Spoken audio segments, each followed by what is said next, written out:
बिहार चुनाव से पहले अमित शाह के दौरे के क्या है मायने? क्या सीएम चेहरा होंगे नीतीश कुमार? क्या बनी राय? आइए जानते हैं खबर को विस्तार से। कुछ ही दिन बाद बिहार में विधानसभा चुनाव होने हैं। जेडीयू चाह रही है कि नीतीश कुमार को एनडीए सीएम फेस घोषित करे। पार्टी नहीं चाहती कि किसी भी सूरत में किसी और नेता को सीएम कैंडिडेट बनाया जाए। बीजेपी भी मामले में फूंक फूंक कर कदम रख रही है। कुछ समय पहले एक चैनल से बातचीत में अमित शाह ने कहा था कि नीतीश कुमार को लेकर दोनों पार्टियों की बैठक में फैसला लिया जाएगा। हाल ही में अमित शाह बिहार के 2 दिवसीय दौरे से लौटे हैं। एक तरफ से वे इस बात पर मोहर लगा चुके हैं कि एनडीए नीतीश कुमार के चेहरे पर ही चुनाव लड़ेगा। दूसरी तरफ कुछ अलग बात नजर आती है। एक तरह से अमित शाह ने ये कहा है कि नीतीश कुमार एनडीए का चेहरा होंगे। इस बात पर अमित शाह नहीं बोले कि चुनाव में जीत के बाद उनको ही सीएम बनाया जाएगा।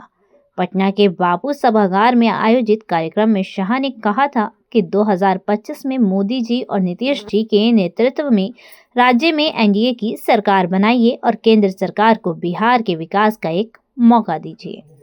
शाह ने कहा कि नीतीश सरकार ने बिहार में बहुत बदलाव किए हैं। शाह के बयान से स्पष्ट है कि नीतीश को लेकर कोई आपत्ति नहीं। राजनीतिक जानकार इस पर संदेह जता रहे हैं।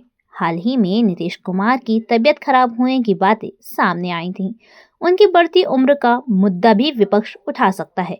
ऐसे में नीतीश कुमार को फ्री हैंड देने का नुकसान बीजेपी को हो सकता है। बीजेपी के कार्यकर्ता नीतीश के सीएम फेस के ऐलान के बाद मायूस हो सकते हैं।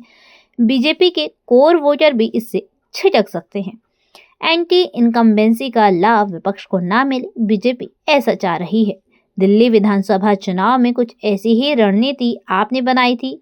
आपकी सोच थी कि उसके नाराज वोटर छिटक कर बीजेपी के साथ ना जाएं। कांग्रेस को इसके विकल्प के तौर पर देखा गया था। बीजेपी बिहार में प्रशांत किशोर की पार्टी को इसका विकल्प मानकर चल रही है। रिपोर्ट की माने तो महाराष्ट्र विधानसभा चुनाव के दौरान तत्कालीन मुख्यमंत्री एकनाथ शिंदे ही चेहरा थे। एक कार्यक्रम में शिंदे की मौजूदगी में पत्रकारों ने फडणवीस से अगले सीएम के बारे में पूछा। इस पर फडणवीस ने शिंदे की ओर इशारा किया।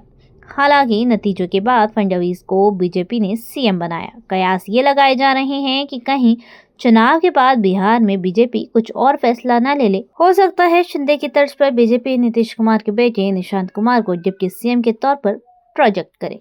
धन्यवाद।